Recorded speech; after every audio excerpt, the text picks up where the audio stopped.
saralash uskunalar ishlab chiqaradigan zavoddamiz.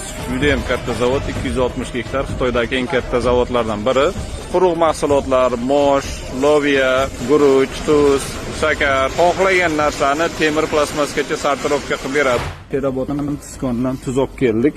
Ichiga ko'rishingiz mumkin toshlari, har xil keraksiz moddalar bor. Iste'molga yaroqsiz bo'lgan, o'shani hozir sortirovka qilish uchun Ussalt Dizayler jamoalari bilan birga kelganmiz.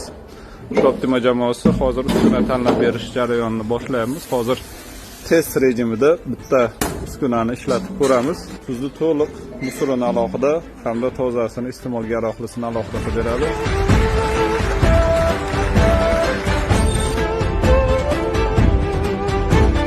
Hamma toshlar va keraksiz jismlar to'liq ajratib olindi. Mana solishtirishimiz uchun. Biz qasddan keraksiz moddalarni olib keldik, sababi sinab ko'rish uchun.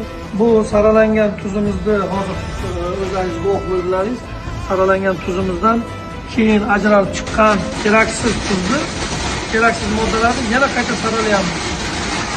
Ya'ni 1% bo'lsa-da tuz o'tib ketgan bo'lishi mumkin deyapti.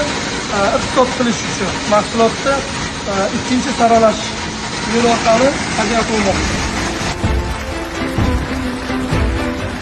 Mana biz uchun juda murakkab jarayonda, kuchli texnologiya bo'lgani uchun buni ham ajratib berdi.